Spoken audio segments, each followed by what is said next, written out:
ఇక తమిళనాడు రాజకీయాల్లో కొత్త సమీకరణాలు మొదలయ్యాయి. 2026 అసెంబ్లీ ఎన్నికల్లో అతిపెద్ద పార్టీగా అవతరించి ప్రభుత్వాన్ని ఏర్పాటు చేసిన సీఎం విజయ్ రేపు అసెంబ్లీలో బల పరీక్షను ఎదుర్కొనున్నారు. ఈ తరుణంలో అన్నా డీఎంకేకు చెందిన కీలక నేతలు టీవీకే వైపు మొగ్గు చూపడం రాష్ట్ర రాజకీయాల్లో పెను సంచలనంగా మారింది.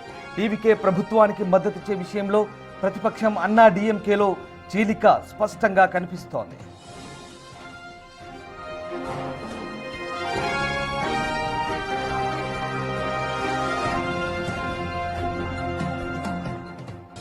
అన్నా డీఎంకే అధినేత ఎడప్పాడి పళనిస్వామి వైఖరితో విభేదిస్తున్న సివి షణ్ముగం, ఎస్పీ వేలుమణి వర్గం విజయ్ ప్రభుత్వానికి వెలుపల నుంచి మద్దతు ఇవ్వాలని నిర్ణయించినట్లు తెలుస్తోంది. టీవీకేకు ప్రస్తుతం కాంగ్రెస్, లెఫ్ట్ పార్టీల మద్దతు ఉన్న అన్నా డీఎంకేలోని షణ్ముగం వర్గం దాదాపు 30 మందికి పైగా ఎమ్మెల్యేలు మద్దతు ఇస్తే విజయ్ ప్రభుత్వం మరింత సుస్థిరం కానుంది. కొన్ని రోజులుగా సివి షణ్ముగం నివాసంలో రహస్య సమావేశాలు జరుగుతున్నాయి. ఈ వర్గం నేతలు త్వరలోనే అధికారికంగా తమ నిర్ణయాన్ని ప్రకటించే అవకాశం ఉంది.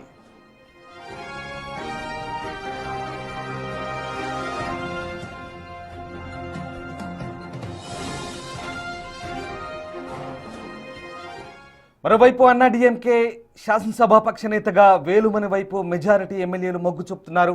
అన్నా డీఎంకేలో చీలికకు పళనిస్వామి డీఎంకేతో కలిసేందుకు సిద్ధమవడమే కారణమని తెలుస్తోంది. మొత్తం మీద తమిళనాట రాజకీయాలు ఆసక్తికరంగా మారుతున్నాయి. టీవీకేకు అనూహ్యంగా బలం పెరుగుతోంది. జయలలిత పార్టీ అన్నా డీఎంకే, జయలలిత తర్వాత అన్నా డీఎంకేలో ఇప్పుడు పూర్తిగా చీలిక దిశగా పయనిస్తోంది. ఎన్నికల తర్వాత అన్నా డీఎంకే 2 వర్గాలుగా విడిపోయినట్టుగా తెలుస్తుంది. ఓ వర్గం పళనిస్వామి, మరో వర్గం షణ్ముగం వైపుగా ప్రస్తుతం పయనిస్తోంది. అయితే పళనిస్వామికి కేవలం 17 మంది మాత్రమే ఎమ్మెల్యేల మద్దతున్నట్టుగా అక్కడి శాసనసభ కమిషన్ చైర్మన్గా నియమించమని లెటర్ ఇచ్చారు. కానీ 30 మంది ఎమ్మెల్యేలు షణ్ముగం వర్గం వైపు ఉన్నట్టుగా తెలుస్తుంది. ప్రస్తుతం దీంతో తమిళనాట ఆసక్తికర పరిణామాలు చోటు చేసుకుంటాయి. వీళ్ళంతా కూడా తాజాగా టీవీకే ప్రభుత్వానికి ఫ్లోర్ టెస్ట్లో బయట నుంచి మద్దతు ఇచ్చేందుకు సిద్ధమవుతున్నారు. దీంతో అసెంబ్లీలో ఇక విజయ్కి బల పరీక్ష సునాయాసంగా నెగ్గే అవకాశం కనిపిస్తుంది.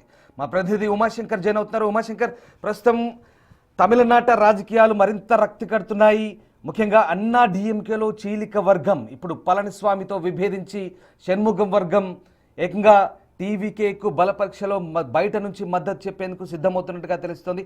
అసలు ఏం జరుగుతుంది అన్నా డీఎంకేలో? ఈ చీలికకు కారణం ఏంటి?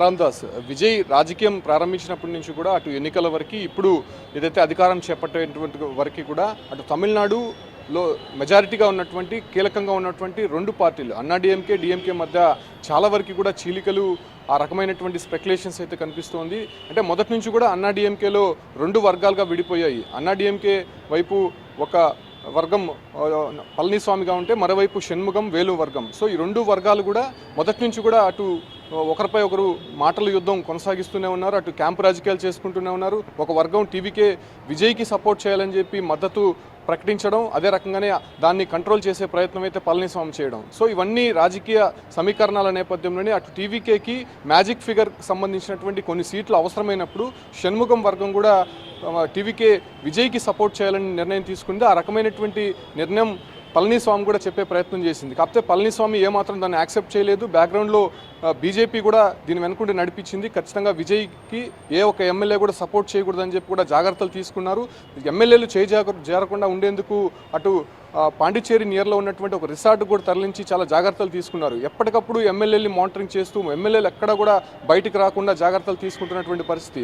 మరోవైపు ఇప్పుడు జరుగుతున్నటువంటి పరిణామాలు, అటు 112 ఉన్నటువంటి సంఖ్యాబలం, సో ఆ తర్వాత సిపిఐ, సిపిఎం, విసికే, ముస్లిం లీగ్ పార్టీలు మళ్ళీ టీవీకేకి మద్దతు తెలపడం, 120 జాబితాతో గవర్నర్కి సమర్పించడం. సో అటు తర్వాత మరికొంతమంది ఎమ్మెల్యేలు స్వచ్ఛందంగా తాము విజయ్కి మద్దతు ఇస్తామని చెప్పి కూడా ప్రకటించడం. సో ఆ తర్వాత ఇప్పుడు జరుగుతున్నటువంటి పరిణామాలు అన్నా డీఎంకేలో పళనిస్వామిని పక్కన పెట్టి కేవలం షణ్ముగం వేలు వర్గమే దాని కీలకంగా ఆ బాధ్యతలు తీసుకోవాలనేటువంటి నిర్ణయానికి వచ్చారు. సో వీళ్ళిద్దరు వెనక దాదాపు 30 మంది ఎమ్మెల్యేల దాకా ఉన్నట్టయితే తెలుస్తోంది. ఇప్పటికే అసెంబ్లీకి సంబంధించినటువంటి సెక్రటరీకి శ్రీనివాసన్కు ఆ లేఖ కూడా అందించారు. తమకి అన్నాడీఎంకే పార్టీ నుంచి 30 మంది ఎమ్మెల్యేల సపోర్ట్ ఉంది, మొత్తం 47 మందిలో 30 మంది మెజారిటీ ఎమ్మెల్యేలు తమ వైపు ఉన్నారు. సో వేలుమణికి ఆ పార్టీకి సంబంధించినటువంటి శాసనసభ పక్ష నేతగా అనుమతి ఇవ్వాలని చెప్పి కూడా కోరినటువంటి పరిస్థితి. మరోవైపు నిన్న పళనిస్వామి వర్గం కేవలం 17 మంది ఎమ్మెల్యేలు మాత్రమే ఆ ఒక్క లిస్టులో ఉన్నారు.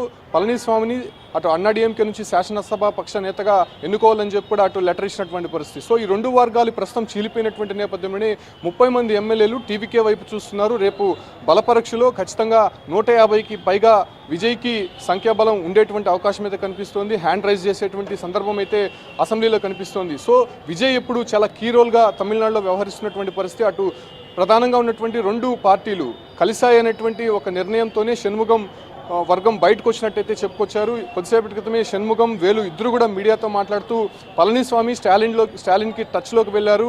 సో ప్రభుత్వం ఏర్పాటు దిశగా వాళ్ళిద్దరూ కూడా మంతనాలు చేసినటువంటి నేపథ్యంలోనే ఖచ్చితంగా ఆ వ్యవహారాలు తమకు నచ్చకుండానే మేము బయటకు వస్తున్నామే తప్ప మరే విభేదాలు మాకు లేవని చెప్పి కూడా వాళ్ళు చెప్తూ వచ్చారు. సో ప్రస్తుతం 30 మంది ఎమ్మెల్యేలు అన్నాడీఎంకే నుంచి బయటకు రావడం, అది కూడా జయలలిత మరణం తర్వాత అన్నాడీఎంకేలో ఈ పరిస్థితులు ఏర్పడతాయని చెప్పి ఎవరు కూడా ఊహించలేదు. అటు డిఎంకే నుంచి కూడా ఎమ్మెల్యేలని చాలా జాగ్రత్తగా స్టాలిన్ కాపాడుకుంటూ వచ్చారు. తన మిత్రపక్షాలకైతే వాళ్ళ నిర్ణయం వాళ్ళకే వదిలేశారు, కానీ సో వాళ్ళకి గెలుపొందినటువంటి ఎమ్మెల్యేలు మాత్రం కాపాడుకుంటూ వచ్చారు. సో ఆ తర్వాత ఇప్పుడున్నటువంటి పరిస్థితుల నేపథ్యంలోనే అన్నాడీఎంకేలో మాత్రం ఈ చీలికల నేపథ్యంలోనే ఎవరు శాసనసభ పక్ష నేతగా ఉండబోతున్నారు, అన్నాడీఎంకే పార్టీలు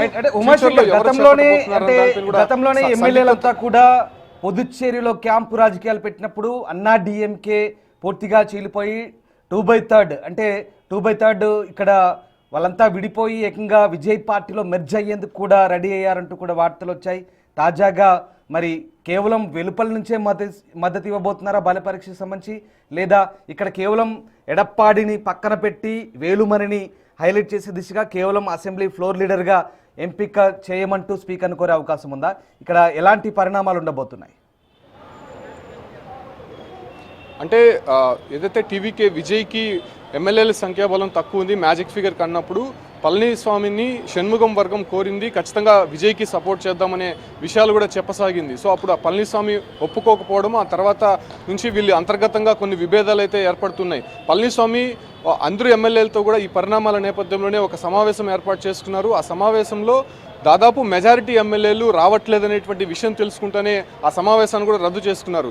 మళ్ళీ ఒకసారి సిపిఐ సిపిఎం మద్దతు తెలిపిన తర్వాత ఇంకా విజయ్కి 2 స్టేట్ల దూరంలో మ్యాజిక్ ఫిగర్ దాటేటువంటి సందర్భం లేదు. సో అప్పుడు ఎవరు మద్దతు ఇస్తారనే దీనిపైన ఒక రోజంతా చర్చ జరిగింది. గవర్నర్ కూడా దానికి నో చెప్పినటువంటి పరిస్థితి. సో ఆ సందర్భంలో కూడా ఏదైతే పళనిస్వామి ఏర్పాటు చేసుకున్నటువంటి సమావేశానికి ముగ్గురు అటు ఆ పార్టీలో ఉన్నటువంటి ఎమ్మెల్యేలు డుమా కొట్టారు. అటు షణ్ముగం కావచ్చు, రోజ్ అనేటువంటి ఎమ్మెల్యే, భాస్కర్ అనేటువంటి ఎమ్మెల్యే, ముగ్గురు ఎమ్మెల్యేలు కూడా డమ్మీ కొట్టారు. సో అప్పుడే వాళ్ళకి అర్థమైపోయింది వీళ్ళు రెండుగా విడిపోతున్నటువంటి పరిస్థితి, ఆ వర్గం అనేది వేరుగా అవుతోందనేటువంటి సమాచారం స్పెక్యులేషన్స్ తమిళనాడు వ్యాప్తంగా కూడా జరిగింది. బట్ ఇప్పుడు బహిర్గతమైంది అది. మేము పళనిస్వామితో ఉండలేము, ఖచ్చితంగా ఆయన్ని పూర్తిగా అన్నాడీఎంకే నుంచి దూరం పెట్టండి, శాసనసభ పక్ష నేతగా ఆయన్ని ఎన్నుకోవాల్సినటువంటి అవసరం మాకు లేదనే నిర్ణయాన్ని కూడా చెప్పినటువంటి పరిస్థితి. సో ఈ క్రమంలోనే ఖచ్చితంగా రేపు బలపరీక్షలో దాదాపు 150కి పైగా హ్యాండ్ రైజ్ చేయబోతున్నారు విజయ్కి మద్దతుగా. సో అన్నాడీఎంకేలో మాత్రం ఇక పార్టీ పరిస్థితి ఏంటో అర్థం కావాలని పరిస్థితి అక్కడ ఉన్నటువంటి క్యాడర్లో ఉందని చెప్పుకోవచ్చు. ఇట 2 వర్గాలుగా విడిపోయినటువంటి నేపథ్యంలోనే ఖచ్చితంగా జయలలిత ఆశయాలను ఎవరు నిలబెడతారు, జయలలిత అనుకున్నటువంటి విధంగా పరిపాలన ఎవరు కొనసాగిస్తారు, ఒకవేళ ప్రతిపక్షం కానీ లేకపోతే వాళ్ళు తరపునటువంటి పార్టీ ఏదైతే ప్రభుత్వం పైన ఏదైతే వ్యతిరేకతను వ్యక్తం చేస్తుందో ఆ రకమైనటువంటి పోరాటం ఎవరు చేయబోతున్నారన్న దానిపైన సందిగ్ధత నెలకొంది. బట్ మెజారిటీ పీపుల్ అంతా కూడా షణ్ముగం వేలు వర్గం వైపు ఉంది కాబట్టి ఖచ్చితంగా వాళ్ళే ఇటు శాసనసభ పక్ష నేతగా ఎన్నుకునేటువంటి అవకాశం కనిపిస్తుంది. ఫర్దర్ పార్టీ పగ్గాలు కూడా వాళ్ళే చేపడతారనేటువంటి చర్చ మాత్రం తమిళనాడు వ్యాప్తంగా కొనసాగుతోంది. రామ్దేశ్. రైట్, సో థ్యాంక్ యూ అమ్మా. సో మొత్తం మీద తమిళనాట రాజకీయాలు మళ్ళీ ఆసక్తికరంగా మారుతున్నాయి. దశాబ్దాల చరిత్ర కలిగిన అన్నాడీఎంకే పార్టీ మళ్ళీ చీలిక దిశగా వెళ్తోంది.